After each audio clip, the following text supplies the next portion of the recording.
Chapter 10: Beneficial Outcomes for Humanity in the Smart Technology Era. Part 1.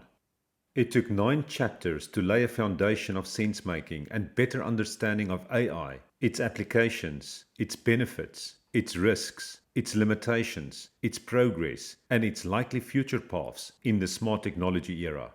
We are now ready to discuss beneficial outcomes for humanity and how we can democratize AI to help shape a beneficial human-centric future. In this chapter, we specifically examine what it means to be human and living meaningful in the 21st century, but also get a better understanding of the problematic trajectory that our current civilization is on. I also share some ideas for reshaping our civilization for beneficial outcomes, as well as various potential outcomes for the future of civilization.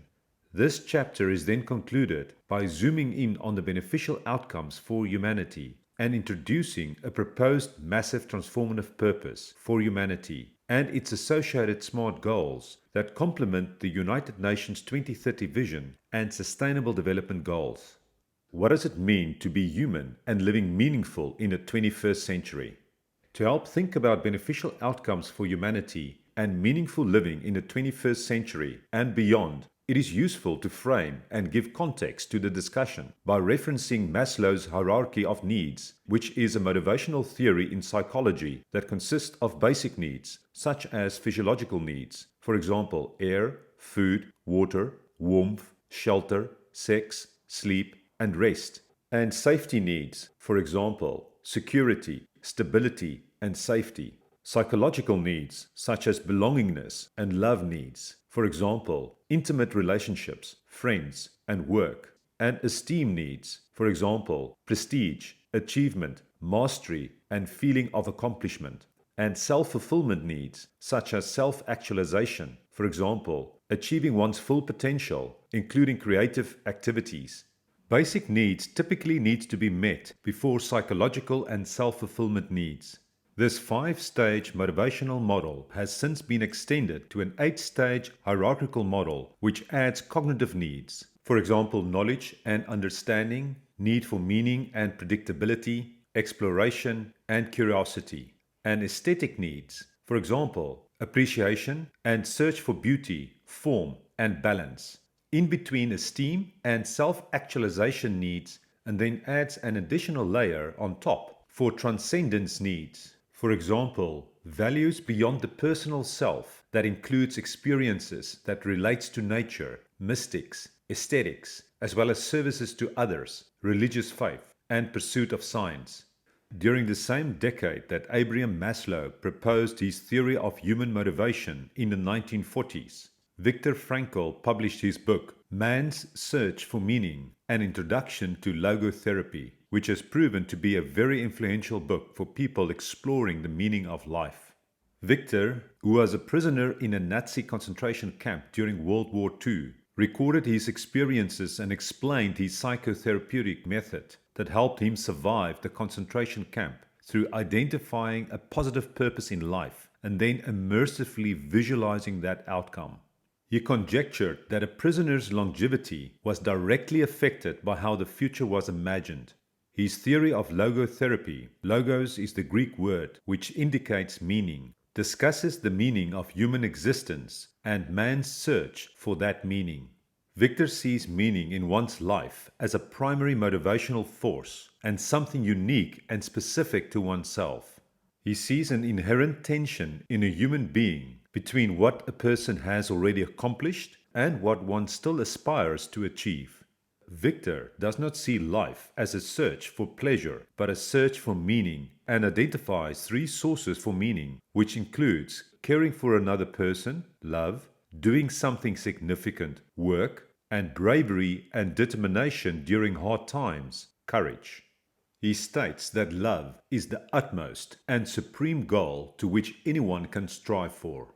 We all know that we cannot control what happens to us in our lives, but we can control what we feel and do about what happens to us.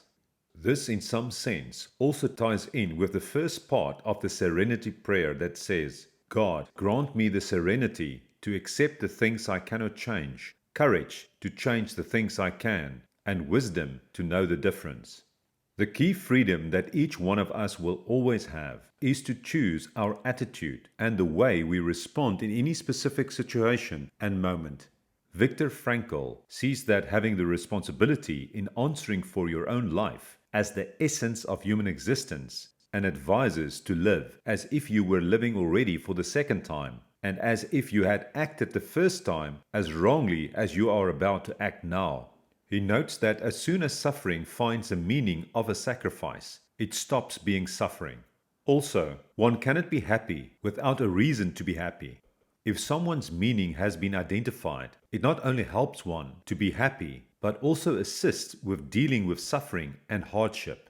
A recent book, The Meaning of Life and the Great Philosophers, authored by some leading experts in the field, reveals how 35 of the greatest past philosophers have tried to answer the question of the meaning of life.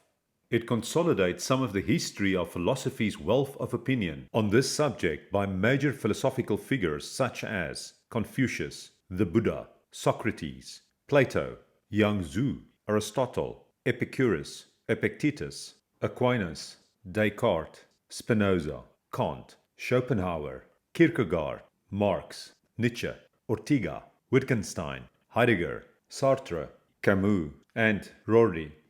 The Internet Encyclopedia of Philosophy is also an excellent peer-reviewed academic resource that provides a deep dive into a much larger pool of philosophical material that also covers aspects of the meaning of life.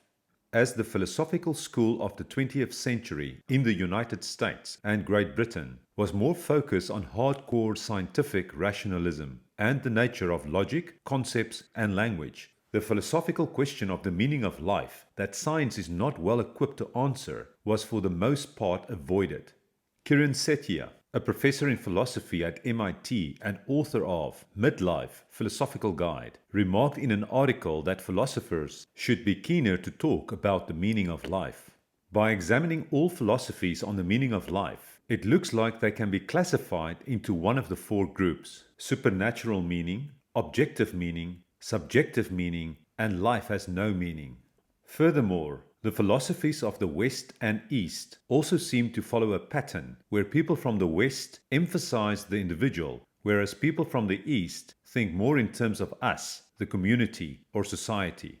The earliest prehistoric schools of philosophy that also address the meaning of life includes natural pantheism that states that God is in everything and the meaning of life is in living in harmony with nature and all that there is, whilst theism proposes that God exists and that the meaning of life is to follow God's will. From approximately the 6th and the 5th century BC, determinism appeared, which accepts that everything happens as a result of previously existing causes and is predetermined, including the meaning of life, which implies that we do not have free will. Whereas Taoism of Chinese origin offers a person a pain-free way of following the way and finding the meaning of life without the person knowing what it is, until it is revealed when a person simply is. During the same time frame, Confucianism, by Chinese philosopher Confucius, teaches us to take care and fulfill our duties to others. Moism, by Chinese philosopher Mozi, advocates to love and take care of people impartially. And solipsism, by Greek philosopher Gorgias, expresses that as one can only be certain of the existence of one's mind, the meaning of life can only be known by one's mind and not by one's relation to other people. Around the 4th century BC, cynicism was introduced to provide people the possibility of happiness and freedom from suffering and see the meaning of life as having mental clarity and being self-sufficient and free from external influences, whereas hedonism presents people with a life of pursuing pleasure and avoiding suffering. Platonism was introduced in the 4th century BC by Greek philosopher Plato, who regarded the meaning of life as the pursuit of knowledge of abstractions. Plato references his teacher Socrates, who said that the unexamined life is not worth living, and makes the claims that we are all born with the knowledge inside us that just needs to be discovered. Legalism also emerged from China around the same time and declares that the meaning of life is to obtain practical skills that can be used by the state for society's benefit, as people are selfish and cannot be trusted to behave in moral fashion. Epicureanism was during the same period introduced by the Greek philosopher Epicurus, who stated the meaning of life to be to achieve lasting mental pleasure, which leads to a state of calmness and freedom from fear. Around the 3rd century BC, Quietism was presented as the philosophy that has no answers to offer and regards the question of the meaning of life as meaningless, whereas Aristotelianism, introduced by the Greek philosopher Aristotle, regards it sufficient to be a good person, as virtue is the goal, and we already know what is good. Stoicism also appeared at the same time and wants people to renounce emotion and be free from desire for pleasure or fear of pain through wisdom and rational actions. A few centuries later, Marcus Aurelius recorded his progress on transforming himself in becoming such a wise Stoic person. During the late 1300s, modern humanism specified that the meaning of life is to promote and support other humans, as we should act in self-interest and the common good and take responsibility for humanity's destiny. This philosophy was followed by subjectivism in the early 1600s that sets out that the meaning of life is different for each person and depends on one's mental state and achieving personalized goals. This philosophy is ascribed to René Descartes and his thought experiment, I think, therefore I exist. Liberalism, introduced by English philosopher John Locke, appeared in 1689 and states that the meaning of life is to defend individual liberties, as a person should be free to make their own choices without the consent of others. The origin of Kantianism is German philosopher Immanuel Kant, which in 1785 proposed that every human action should be judged according to a universal principle that relate their duty towards humans. According to this philosophy, the meaning of life is to do as you would others do, to follow universal principles.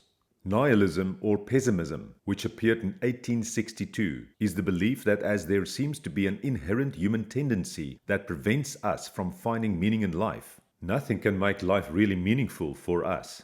The German philosopher Friedrich Nietzsche, who has been most associated with this philosophy, introduced the concept will to power and claimed that people should develop their own identity through self-realization without relying on anything transcending their lives. Pragmatism as a philosophy arrived in the 1870s and is more focused on pursuing a useful understanding of life as opposed to the truth of life. The American philosopher and psychologist William James reasoned that truth could be made but not sought, and that the meaning of life depends on what you do with your life and maximize value to humanity. In the 1920s, the philosophy of logical positivism or logical empiricism indicates that the meaning of life can only be derived from a person's actual experience and what you give it, as the only type of knowledge available to us is scientifically verifiable and observable facts, and anything else is meaningless. In the 1940s, the existentialism philosophy describes that to find meaning in life, a person needs to make choices about their own values and then take positive action to live according to them. In 1942, French philosopher Albert Camus proposed absurdism, that people should embrace the absurdity of our existence, stop trying to find meaning, and just carry on with our lives. But what do everyday thoughtful 21st century people think about the meaning of life and what it is to be human? Of the many internet resources on this topic, the Excellence Reporter website, claiming to be the #1 most meaningful website on earth, provides over 1,200 articles and interviews on what is the meaning of life, written by renowned spiritual leaders, mindful experts, great thinkers and authors, elders, artists, musicians, CEOs, and many others. In a personal blog, Daniel Smachtenberger also highlights 3 components to living a meaningful life, which includes a mode of being that involves appreciating the beauty of existence, a mode of doing, which adds to the beauty of existence, and a mode of becoming, which increases your ability to appreciate and add to the beauty of existence. He sees that most of our actions come from one's being, which is strongly conditioned and influenced by past unconscious activities. Being then influences what a person is doing, whereas doing in turn conditions the person further. He reckons that doing affects how a person is changing and becoming, whereas becoming then changes the integrated state of a person's being. Daniel explains further that being, doing, and becoming are equally fundamental, inseparable, and inter-affecting in a ring. The cycle can be vicious or virtuous. Everything that is meaningful is one of these three. Engaging in all three consciously as a virtuous cycle leads to a maximally meaningful life. All three are ultimately inspired by love. Lex Fridman has this habit of asking people on his podcast about the meaning of life. What follows next is the essence of a wide variety of meaningful responses to this question, paraphrased, which help to provide some further rich insights into how modern-day thoughtful people think about this. It is also interesting to see how they fit into Maslow's 8-stage hierarchical motivational model, as well as the schools of philosophy's classification framework of supernatural, subjective, objective, and no meaning. Noam Chomsky, a renowned linguist, philosopher, cognitive scientist, historian, social critic, and political activist, believes that there is no general answer to the meaning of life and that we determine what the meaning is. He thinks that the significance of your life is something you create, as the action determines the meaning in the sense of significance. Steven Pinker, a cognitive psychologist, linguist, and popular science author, thinks about the meaning of life as obtaining knowledge and fulfillment more generally with respect to life, health, stimulation, and access to the living cultural and social world. That is not the meaning of our genes, which is to propagate copies of themselves. Although this is also a subset of our meaning, we also want to interact with people. We want to experience beauty and experience the richness of the natural world. To understand what makes the universe tick is way up there for Stephen. He sees the latter as fundamental, what we strive for, and what makes us Homo sapiens, wise man. We are unique amongst animals to the degree in which we acquire and use knowledge to survive. We make tools, we strike agreements via language, we extract poisons, we predict the behavior of animals, we get to know the workings of plants, the refinement of reason in pursuit of human well-being, health, happiness, social richness, cultural richness, and using our intellect and our knowledge of how the world works to make discoveries and strike agreements to make us all better off in the long run. David Chalmers, a philosopher and cognitive scientist specializing in philosophy of mind, philosophy of language, and consciousness, reckons that without consciousness there is no meaning. He views consciousness as the source of meaning, but not the meaning itself. David believes that what is meaningful in life is what we find meaningful. If you find meaning and fulfillment in intellectual work like understanding, that is a significant part of the meaning of life for you. Other things that provide significant meaning include our social connections and raising a family. As meaning comes from what you value as a conscious creature, he does not think there is a universal answer to this question. In discussing neuroscience of optimal performance with Lex Fridman, Andrew Huberman, who is a neuroscientist at Stanford University, claims that our sense of meaning is very elastic in time and space. He also references Viktor Frankl and his book The Man's Search for Meaning, and finds it amazing that someone locked in a cell or a concentration camp can bring in the horizon close enough so that they can micro-slice their environment in order to find rewards, meaning, power, and beauty, even in a little square box or a horrible situation. This speaks to one of the most important features of the human mind, which he illustrates with two opposite extremes. Let us say the alarm goes off in the building and the building starts shaking. Our senses such as hearing and vision will be tuned to this space-time bubble for those moments, and the only meaning would be centered around things like getting out of the building safely, trying to find out what is going on, and contact loved ones. If we now consider the other extreme, where we sit back completely relaxed and contemplate our place in the vast universe and see ourselves as one brief glimmer in all of time and all of space, it feels more meaningless, and if we do not matter. It is beautiful that the human mind allows us to be so dynamic that we can pull meaning from the past, present, and the future. For people such as Viktor Frankl and Nelson Mandela, it was not just about grinding it out, but finding those dopamine rewards in their boxes that they were forced into. Andrew thinks that meaning is held for only as long as we are in that space-time regime. What really gives meaning is that one can move between these different space-time dimensionalities using different brain processing algorithms in a different state. Given this perspective, Andrew wants in his lifetime to engage into as many different levels of contractions and dilations of meaning as possible. He wants to go to the micro and the macro. As the journey up and down and back and forth, that staircase is the key thing. He sees his goal as getting as many trips as possible up and down that staircase whilst he is still alive. Yaron Brook, an objectivist philosopher, podcaster, and author, believes that principles of a life well lived is to live a rational life with thought. He reckons that many people are not thinking things through and are like zombies. They are alive, but they are not really alive because their mind is not focused on what they need to do to live a great life.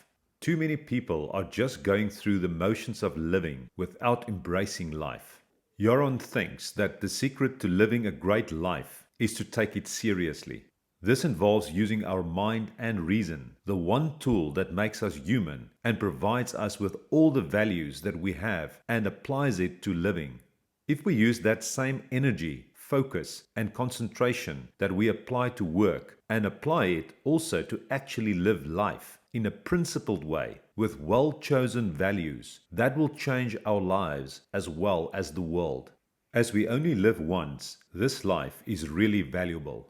Yaron is of the opinion that people in general do not have that deep respect for their own lives, time, or mind. He thinks that experience is the easy part and not where the problem is. It is relatively easy for people to stop and appreciate the moment. The problem is that people are not using their mind with respect to planning their lives, thinking how to live, and choosing what your values are. What is messing up the world is that people have the wrong values. They do not think about them, and they do not have plans for their own lives. Yaron states that reason, as this massive evolutionary achievement and our only source of knowledge, is undervalued. We have this capacity to self-program, but are not programmed to know how to hunt, to do agriculture, or to build computers and networks. All of that requires effort, focus, energy, will, and someone to choose to do it. When you make that choice, you are choosing to engage your reason in discovery, integration, and work to change the world in which we live. Human beings had to figure out how to do it. Ian Hutchinson, a nuclear engineer and plasma physicist at MIT, sees the meaning of his life as many different things, but all kind of centered around relationships. As a Christian, his relationship with God is a crucial part of the meaning of life.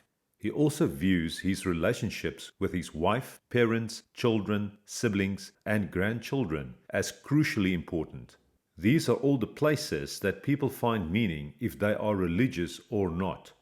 But ultimately for Ian, a person who has faith in a creator, who we think has an intention and a will in respect to the world as a whole, that is a crucial part of meaning. And the idea that his life might have some small significance in the plan of that creator is an amazingly powerful idea that brings meaning.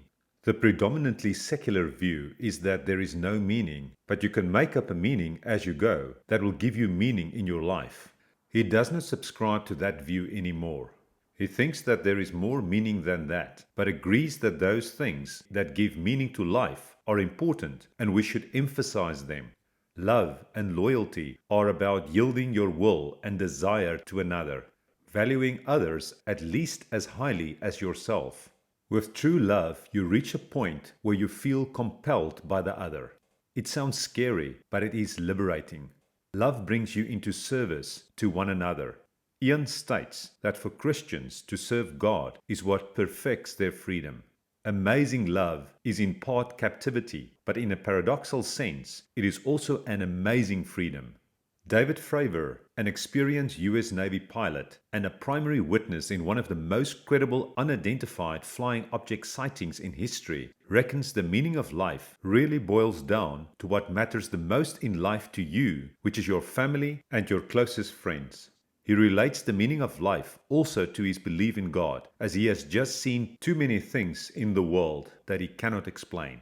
Ray Dalio, a billionaire hedge fund manager and philanthropist, and co-founder of the world's largest hedge fund, Bridgewater Associates, views evolution as the greatest force in the universe. He thinks that we are all tiny bits of an evolutionary type of process. It is just matter and machines that go through time.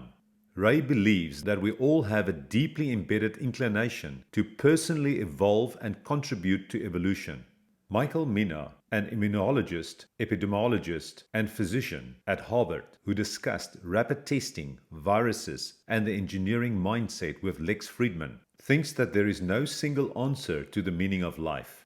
From a Western perspective, this life is the most precious thing in the world, as opposed to the Eastern perspective that regards it as just another opportunity to get out of life, or being part of the cycle of suffering, which is very much part of human existence, on the way to nirvana, after which one is not reborn again. For example, he sees a big disparity in the Judeo-Christian point of view of going to heaven versus the Buddhistic one of getting out of life, as viewpoints that cannot really be reconciled. As Michael thinks that we are just a bunch of proteins and a blip on the radar, we should make the most of this amazing blink of time whilst we are here. Scott Aronson, a professor specializing in quantum computing at UT Austin, views the meaning of life as trying to discover new things about the world, sharing and communicating these things, and learning what other people have discovered. His family, friends, kids, students, and people around him all contribute to the meaning of his life. Scott tries to make the world better in small ways and would love to do more. As the world is facing a crisis over climate, resurgent authoritarianism, and other major concerns, he also tries to take a stand where possible against the things that he finds worrying. For Eugenia Kuda, co-founder of Replica, which is a developer of AI companion software, the meaning of life is the state of love when we feel it. That state of bliss that we sometimes experience in a connection and love with ourselves, towards other people, to technology, and many other things in the world. Dan Kokotov, a VP of engineering at Rev.ai and focus on AI-driven speech recognition, sees the meaning of life as contributing to this weird thing that we call humanity in living life, creating things, and raising kids. For Grant Sanderson, the creator of 3 Blue 1 Brown math education channel on YouTube, the interactions with other people gives him joy. Sarah Seeger, a planetary scientist at MIT and known for her work on the search for exoplanets, does not have an answer to the meaning of life, but wishes we knew. For Dilip George, a brain-inspired AI researcher and co-founder of Vicarious, the meaning of life is open and about understanding the machinery of the world. Diana Walsh-Pasulka, a professor of philosophy and religion at UNCW and author of American Cosmic, UFOs, Religion and Technology, reckons that we assume there is a meaning to life, but maybe there is not. She sees the meaning of life as something intrinsic.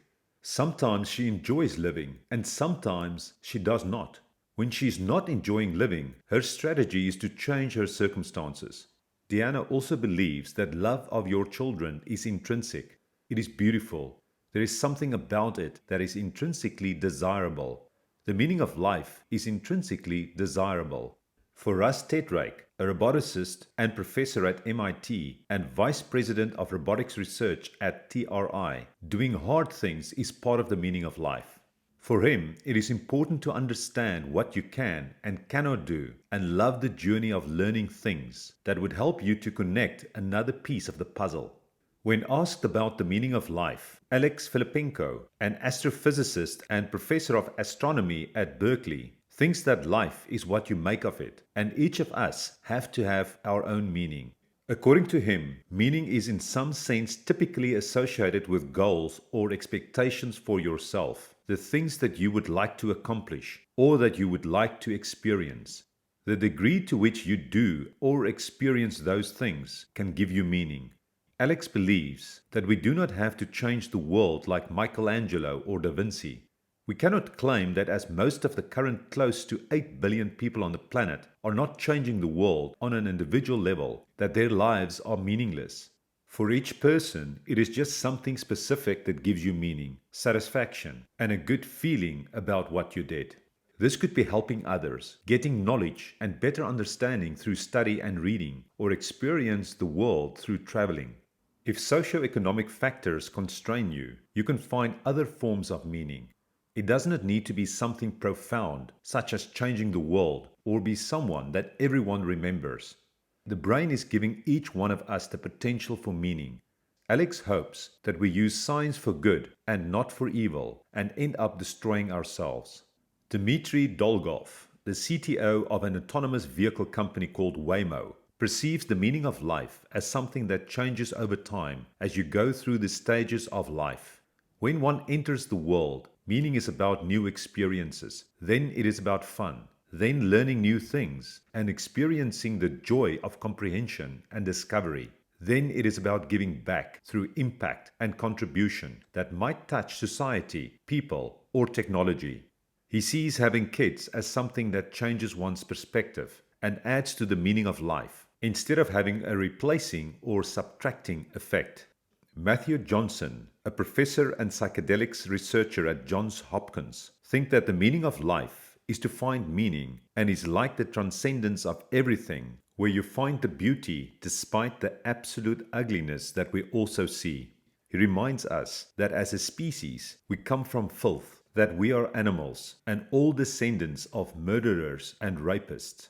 Despite that background, we are capable of this self-sacrifice, connecting with people, figuring things out, such as truth, science, and other forms of truth-seeking, and able to generate artwork and appreciate the beauty of music and other forms of art. Just the fact that this is possible is the meaning of life. Matthew reckons that most of the important things in life are the things that are tough and scary.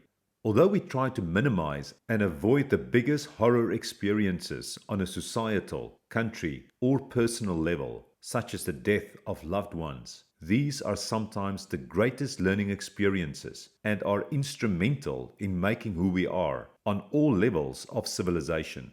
He encourages us to give ourselves a break as humanity and see the meaning of life in choosing to focus on the positives and keeping them always in mind. When thinking of the meaning of life, Michael Littman, a computer scientist and AI researcher at Brown University, cannot help to also project himself into the world of the reinforcement learning AI agents with their small little lifetimes and look for analogies with real human life. He thinks the meaning of life is balance, whilst his wife thinks it is healthy relationships with people that you love and working hard for good causes. Michael Stevens, the host of the Vsauce podcast, thinks about the meaning of life from the perspective that we are learning things, recording things, and writing stories about the world. He believes that preserving these things is what the essence is about being human. He sees humanity as the best autobiographers of the universe. We are better than, for example, fossils or the light spectrum in this regard. As we are collecting much better detail about what is happening, he thinks that should be our legacy. For Michael, the measure of your life is based on your subjective experience. If you are happy and those that you love are happy, that should be enough. Manolis Killis, a professor at MIT and head of the MIT Computational Biology Group, mentions in his discussion with Lex Fridman about the human genome and evolutionary dynamics that he also thinks a lot about the meaning of life. Like a few others that are intrigued by The Hitchhiker's Guide to the Galaxy and its answer to the meaning of life, which is 42, he had a party with this theme on his 42nd birthday. In his symposium on the meaning of life, he had 42 of his colleagues and friends to also give their perspectives on this. He mentions that although everybody had a different answer, they were all consistent with one another and mutually synergistic, and together formed a beautiful view of what it means to be human in many ways. Some of the participants talked about the loss of their loved ones, such as their life partner for many years, and how their lives changed through that. Some people talked about the origin of life, and some people talked about the difference between purpose and meaning. One memorable response was from a linguistics professor at Harvard that said that she would give a Pythian answer. In Greek mythology, a Pythian answer is a cryptic short answer that can be interpreted in many different ways. She said that the meaning of life is to become one. The first interpretation is that similar to a child, we should become a 1-year-old with the excitement of discovering everything about the world. The second interpretation is that in all endeavors, become the first or the best in whatever you do, which means to give it your all and perform any task at the best of your abilities. The third interpretation is to become one when people are separate, implying that people should come together and learn to understand each other. Manolis has the opinion that the pursuit for meaning can very much be the meaning of life. This can be expressed as a continuous pursuit for something sublime, something human, something tangible, or some aspect of what defines us both as a species and as an individual person through my own life. The meaning of life can also be the meaning of all life. Manolis asks a range of questions in this regard. What is the point of life? Why life itself? We can think about the history and evolution of life, but what about life in the first place? Is life inevitable? Is life part of physics? Does life transcend physics? Life is fighting against entropy through grouping and increasing concentrations rather than diluting away. Is life a distinct entity in the universe beyond the simple basic traditional physical rules that govern gravity, electromagnetism, strong and weak forces? Is life another force? Is there a life force? Is there a unique set of principles that emerge and build on top of the hardware of physics? Is life a new layer of software or a new layer of computer system? Manolis also remarks that our species are special and probably the only ones that worry about the meaning of life. That is possibly another thing that makes us human. Other aspects include being passionate about interests and the work that you do. The ability to be useful and to feel my brain is being used also provides meaning. The meaning of life is also touched by gratitude. Manolis emphasizes that there is a certain pleasure that comes from being useful as well as grateful. He also teaches his children gratitude through a little prayer. Thank you, God, for all you have given me, and give me the strength to give unto others with the same love that you have given to me. Children give tremendous meaning to one's life. Manolis expressed this meaning through sharing what it means to him to teach his children about his view of the world and watching through their eyes the naivety with which they start and the sophistication with which they end up. There is also a certain understanding that they develop of not only the natural world but of him too. There is also the unfiltered criticism that one gets from your own children that typically knows no bounds of honesty. Manolis reveals that he has grown components of his heart that he did not know he had until he had sensed that fragility and vulnerability of the children, that immense love and passion, the unfiltered egotism that we as adults hide so well, and the emotions that tell us of the raw material of a human being and how these raw materials can be rearranged with more sophistication as they learn through life to become truly human adults. He observes that there is something so beautiful about seeing the progression of his children, the complexity of the language growing as more neural connections are formed, and the realization that the brain's hardware is getting rearranged as the software is getting implemented on that hardware, and that their frontal cortex is continuing to grow for another 10 years as new neural connections being formed. Manolis thinks that it is incredible that instead of humans growing their brain's hardware for 30 years and then feeding it all the knowledge is fed continuously whilst neural connections are shaped as they form. He reckons that to see a child's transformation is one of the most beautiful things that one can do as a human being. It not only completes you as a person, but also that journey of creating life, adding the human parts through decades of compassion, sharing, love, anger, impatience, and patience. He thinks that this whole experience as a parent has also helped him to become a different kind of teacher. Lex Friedman and Manolis Kellis took their discussion about the meaning of life to another level in the 142nd episode of Lex Podcast that has been dedicated to the meaning of life, the universe, and everything.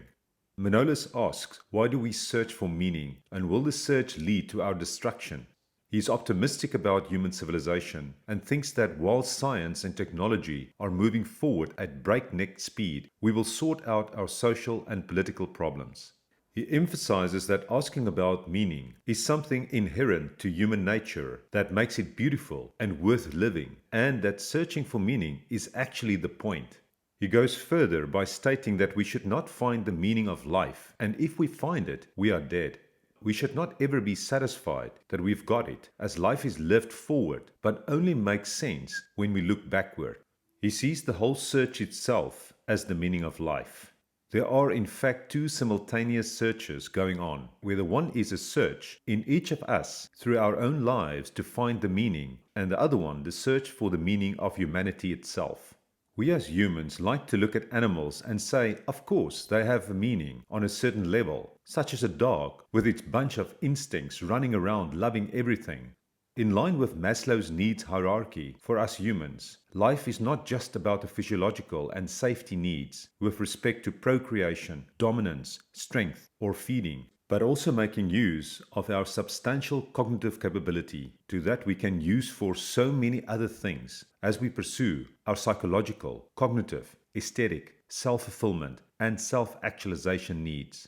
Erik Brynjolfsson, an economist at Stanford, has the opinion that real happiness is not coming from pleasure-seeking or hedonism, and that one needs to do something beyond this. He thinks that we need to find other goals and meaning in life, which will ultimately make you happier. Erik uses the analogy of happiness being like a dim star. If you do not look at it directly and focus on the area around it, your retina does a better job of picking up the star. In the same way, we should not be focusing directly on happiness, but on goals and meaning that might lead to that. Erik finds meaning in the kind of research he does, where he contributes to help making the world a better place. As we are social beings with brains that are not only wired for pleasure, we also have a strong inclination to help others, which is deeply rooted in our psyche. If we feel like we are helping others, our reward system kicks in, and we are more deeply satisfied compared to just doing something selfish and shallow. When asked about the meaning of life in a discussion about the future of computing and programming languages, Chris Latner, a software and hardware engineer that have led projects at Apple, Tesla, Google, and Sci5, responded by saying that he is prepared for it to not mean anything, but prefers to say that the universe has a lot of value. Although we are biological things programmed to survive and propagate our DNA, he does not regard that thinking to be a productive way to live your life. Chris finds his happiness through the relationships he builds with other people and having kids. The question that he asks himself is what he can do that has value and help to move the world forward. He likes to take what he is good at, focus on things he can do in a domain that matters, work hard, and bring it into the world. Chris loves innovation and creating breakthrough moments and gets excited to create value that other people can build on to help move the world forward. Lisa Feldman Barrett, a neuroscientist, psychologist, and author, believes there are many meanings of life, which can even be different ones on different days. The meaning of life is a population of instances. She feels that sometimes the meaning of life for her is to understand and to make meaning. Sometimes it is to leave the world slightly a bit better. Sometimes it is to clear the path for her children or students. And sometimes it is just getting immersed in the moment of experiencing the wonder about the physical world, the sunset, the sky, or life. Michael Malice, a political thinker, podcaster, and author, sees the meaning of life as this wonderful opportunity to do something amazing. He illustrates this by saying that life is like going to a countryside and seeing a blank canvas on an easel. One kind of mentality is being annoyed by the blank canvas and complains about it, whereas the other type sees it as a great opportunity within this beautiful setting to have the entire canvas to paint without any constraints. Michael sees himself as the second type of person. When you are young, you think life is like driving a car, but then you start realizing that living life is more like a surfer, where you only control this little board and you have no idea where the waves will take you. Sometimes you are going to fall down and swallow some salt water, but at a certain point you're going to stop trying to drive and say this is awesome even if you have no idea where it is going to go. Joe Rogan, a comedian, Ultimate Fighting Championship commentator, and the host of the Joe Rogan Experience, mentioned to Lex Fridman that there are many meanings of life and that life can be navigated to be enjoyable. One of the key things it requires is love, which means that you need to have loved ones, family, and friends. He thinks that it is of primary importance to have people that care about you and you have to care about them. Then it also requires interests and things that stimulate you and that you are passionate about. Joe reckons that there are far too many people that are sucked into just doing a job, putting in their time, and then going home, but not having a passion for what they are doing. He thinks that this is a recipe for a boring and unfulfilling life. He also mentions that even people with just a subsistent lifestyle that believe and practice this lifestyle of living off the land through hunting, fishing, and living in the woods to also seem very happy.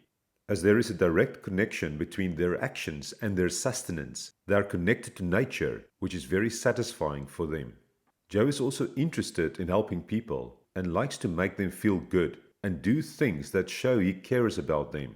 He wants his family and friends to feel good. He likes to spread positive energy, joy, and happiness and relay all the things that he has learned and good advice that he has been given.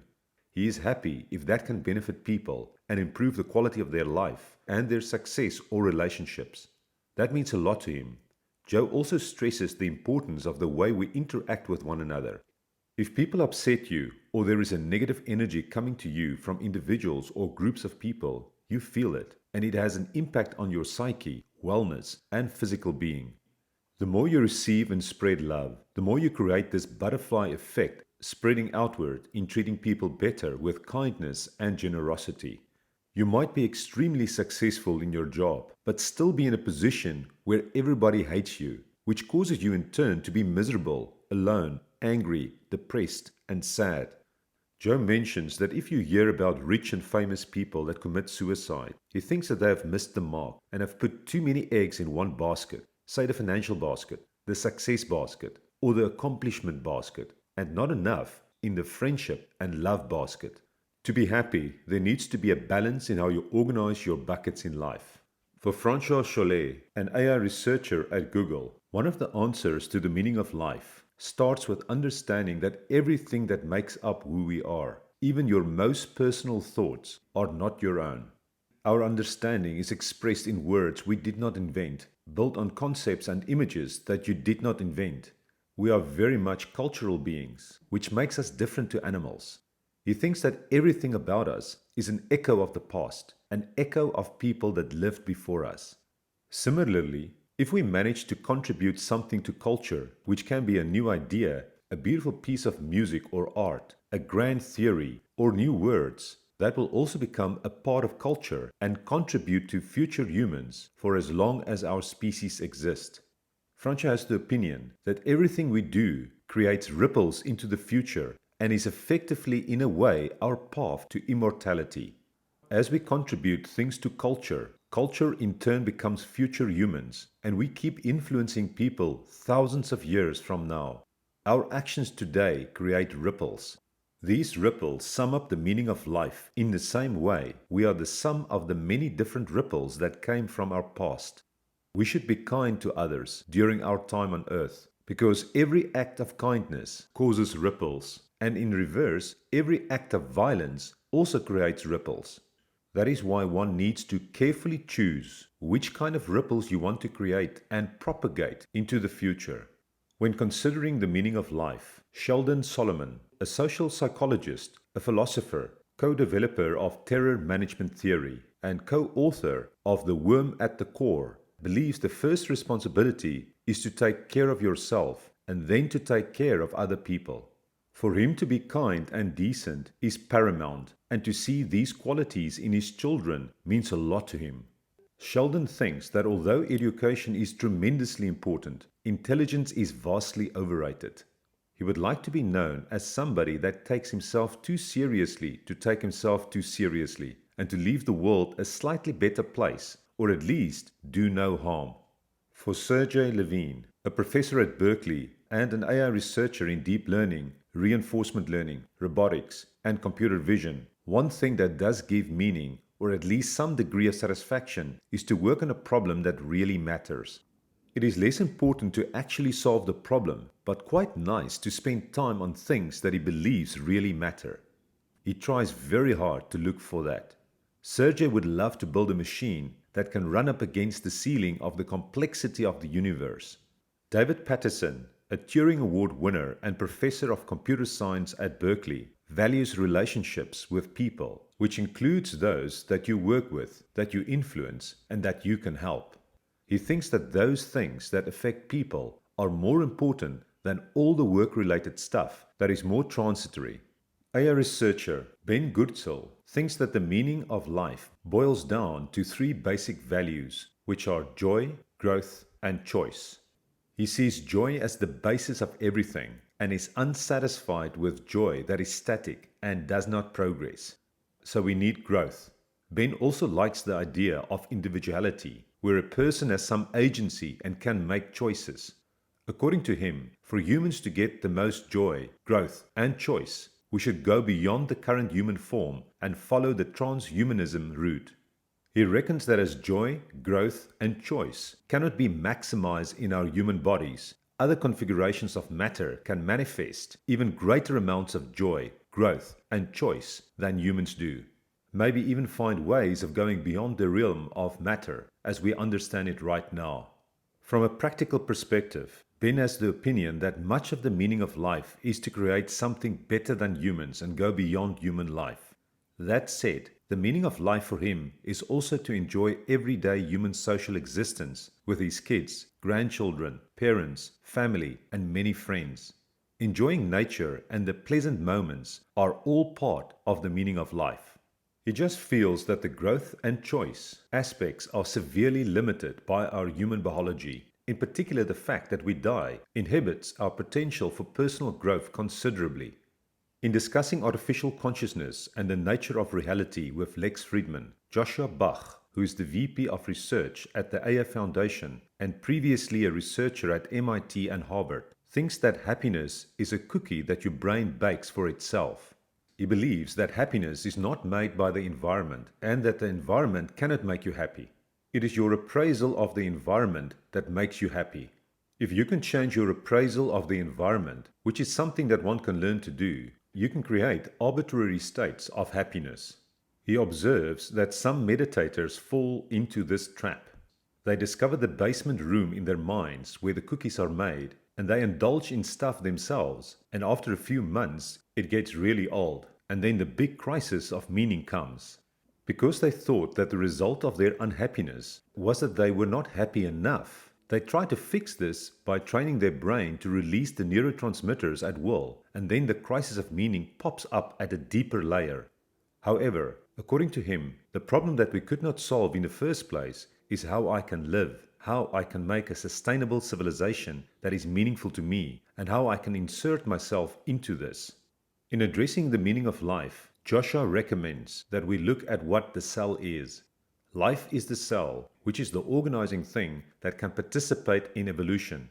In order to make the cell work as a molecular machine, it needs a self-replicator that produces copies of itself, a negative entropy extractor that feeds on free energy at constant temperature and pressure to help life decrease or keep constant its entropy, and a Turing machine that can simulate an algorithm's logic. If any of these parts are missing, you don't have a cell, and the thing is not living. Joshua describes life as basically the emerging complexity over this principle. Once you have this intelligent supermolecule, the cell, there is very little that you cannot make it do. He thinks it is probably the optimal computer for a human, especially in terms of resilience. The cell's durability is demonstrated through how difficult it would be to sterilize the earth once it has been infected with life. Joshua sees us humans as just an expression of the cell at a certain level of complexity in the organization of cells. In a way, it is tempting to think of the cell as a von Neumann probe, a spacecraft capable of replicating itself. He thinks that one of the best possible ways to build intelligence on another planet is to infect it with cells and wait long enough to give it a reasonable chance to evolve into an information processing principle that is general enough to become sentient. It is interesting to note that biological systems are designed from the inside out, as opposed to technical design that works from the outside inwards. With life, seed becomes a seedling by taking some of the relatively unorganized matter around it and turning it into its own structure, thereby subduing the environment. Cells can cooperate if they can rely on other cells that have a similar organization that is already compatible. But unless it is there, the cell needs to divide to create that structure by itself. It is a self-organizing principle that works on a somewhat chaotic environment, and the purpose of life in this sense is to produce complexity.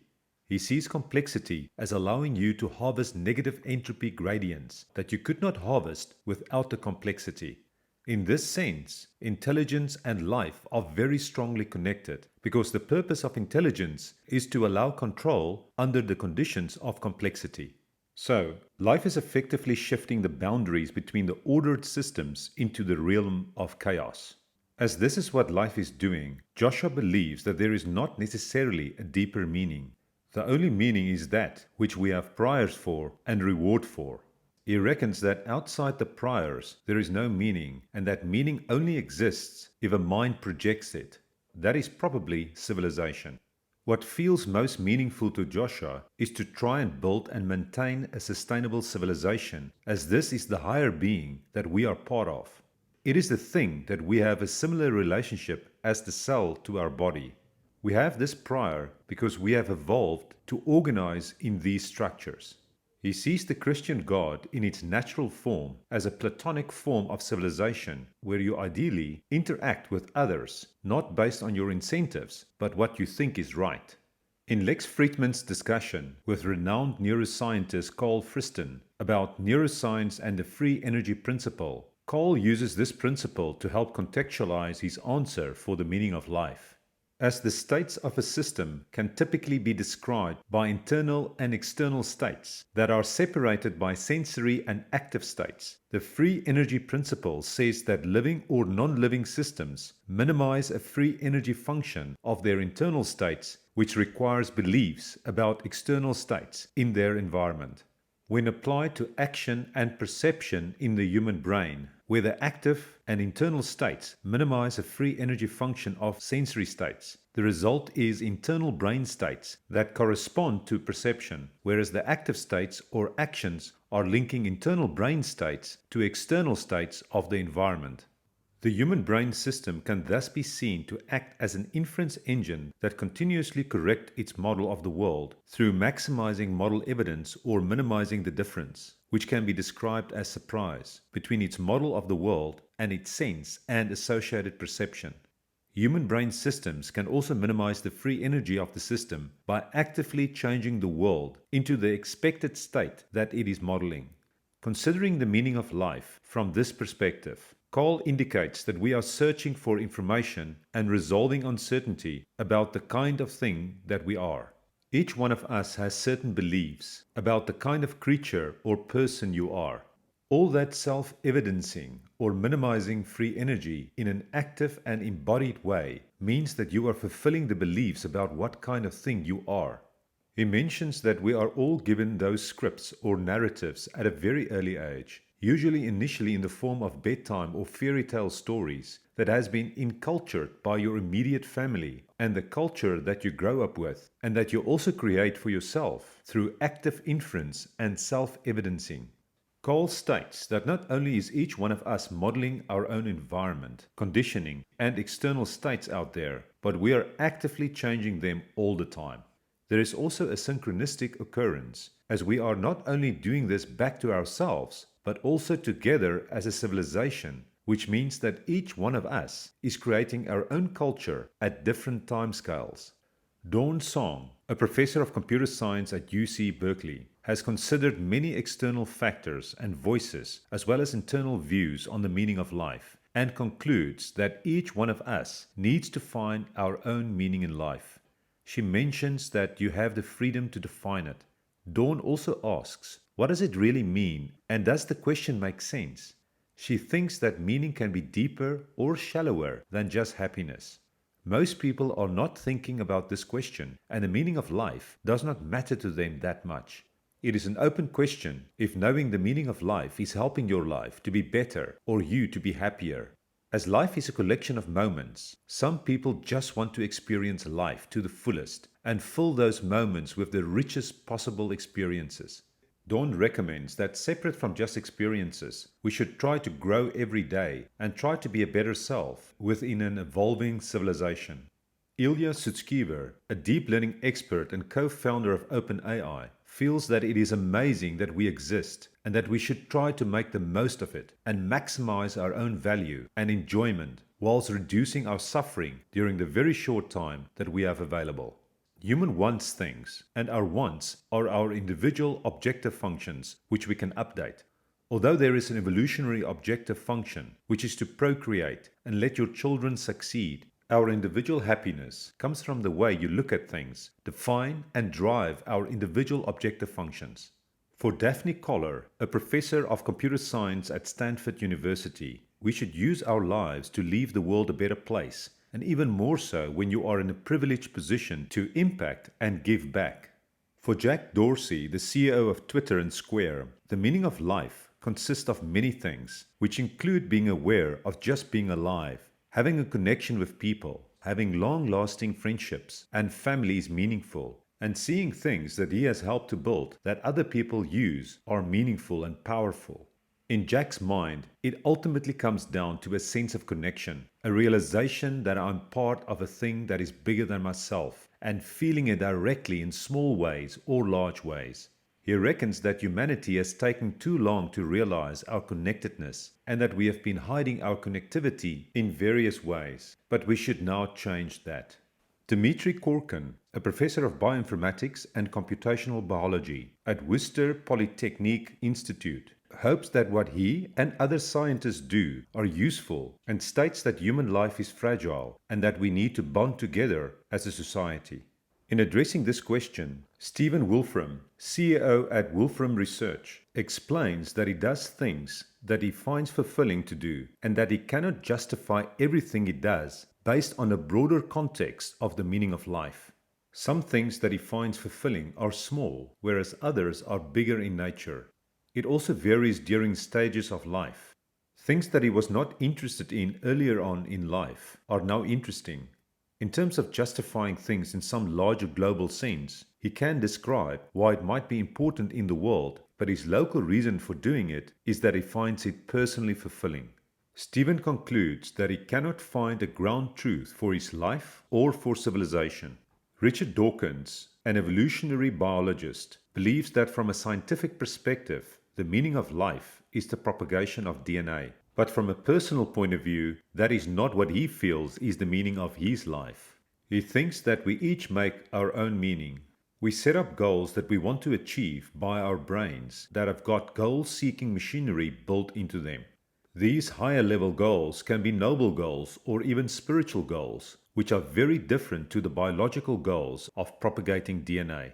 David Silver, who leads the reinforcement learning research group at DeepMind, believes that the meaning of life is multifaceted and can be viewed from many perspectives and layers. If we start by asking if the universe has a purpose, it looks like on one level it just follows certain mechanical laws of physics, and that leads to the development of the universe. But on another level, you can view it through the lens of the second law of thermodynamics that says that the universe is increasing in entropy forever and that the goal of the universe is to maximize entropy. So, there are multiple levels that you can understand the system. On another level, if the goal is to maximize entropy, how can it be done by a particular system? Evolution is maybe something that the universe discovered in order to dissipate energy as efficiently as possible. But if you can think of evolution as a method for dispersing energy in the universe, then evolution becomes a goal. What is evolution then? It's got its own goal, which is to reproduce as effectively as possible. You need entities within the evolutionary process that can survive and reproduce as effectively as possible. So, it is natural that in order to achieve that higher level goal, those individual organisms discover brains or intelligence that enable them to support the goals of evolution. And those brains, what do? Perhaps the early brains were controlling some things at a direct level, maybe the equivalent of pre-programmed systems that was controlling what was going on and setting certain things in order to achieve these particular goals. That led to another level of discovery, which was learning systems or brains being able to learn for themselves and learn how to program themselves to achieve any goal. Presumably, there are parts of the brain where goals are set to parts of that system and provides this very flexible notion of intelligence that we as humans presumably have, which is the ability to achieve any goal that we think possible to achieve. David considers this as a long way to say that there are many perspectives and many levels in which meaning, goals, and intelligence can be understood. On each of those levels, you can have multiple perspectives. You can view the system as optimizing for a goal, understand it at a level we can maybe understand it, and implement it from an AI perspective, or you can understand it on a level of a mechanistic perspective. These perspectives are not in contrast with one another, and the outcome of that system is not in contradiction with the fact that it is also a decision-making system that is optimizing for some goal and purpose. At the next level, we can ask how learning brains can achieve their goals more effectively. This can be achieved by us as learning beings, building systems that can solve our goals more effectively than we can. A new layer has been created by having systems that can create goals for themselves. Ultimately, there may be layers beyond where they set sub-goals to parts of their own system in order to achieve those goals, and so on.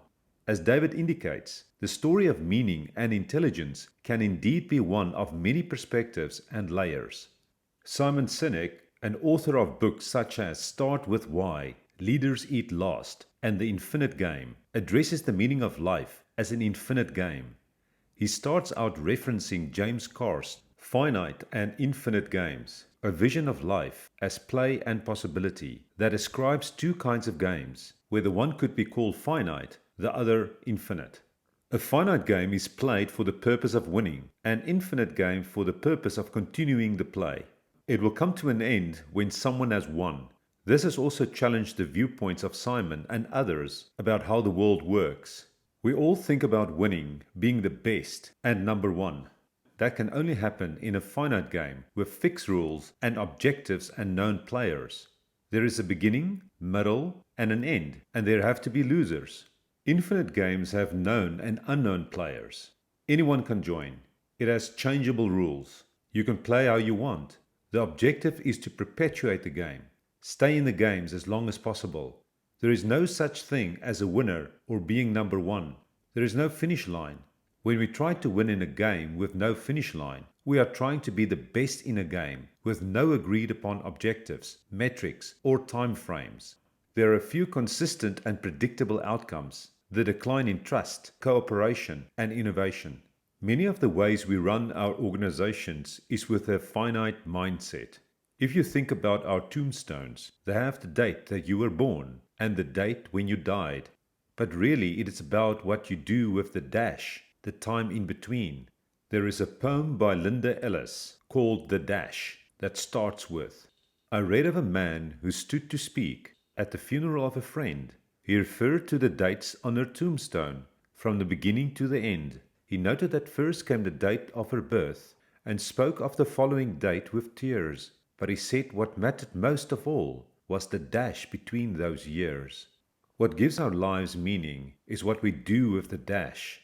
If we live our life with a finite mindset, which means to accumulate more money and power than anyone else, to outdo everyone else, to be number one, to be the best, we do not take any of this with us. We just die. The people get remembered the way we are remembered, is what kind of people we were. Devoted mother, loving father, the person we were to other people. Do we want to be remembered for our contributions or detractions? The legacy that most of us would like to have is to live a life of service, see those around us rise, to contribute to our communities, to our organizations, to leave them in better shape than we found them.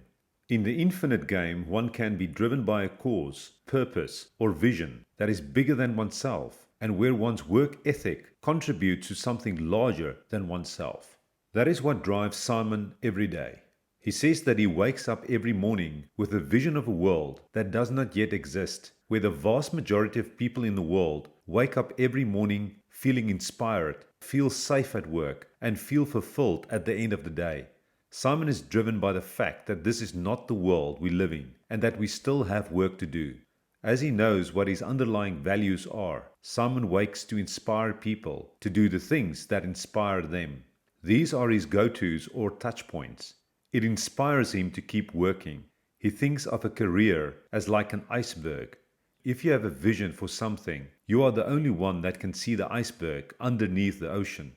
If you start working at it, a little bit shows up, and now a few other people can start to see what you are imagining and are then willing to help you. Then you start seeing a bigger part of the iceberg, and people say you have accomplished so much, but what he sees is all the work that still needs to be done. Simon still sees the huge iceberg underneath the ocean. What drives him is bringing more of the iceberg from the unknown to the known, bringing more of the vision from the imagination to reality.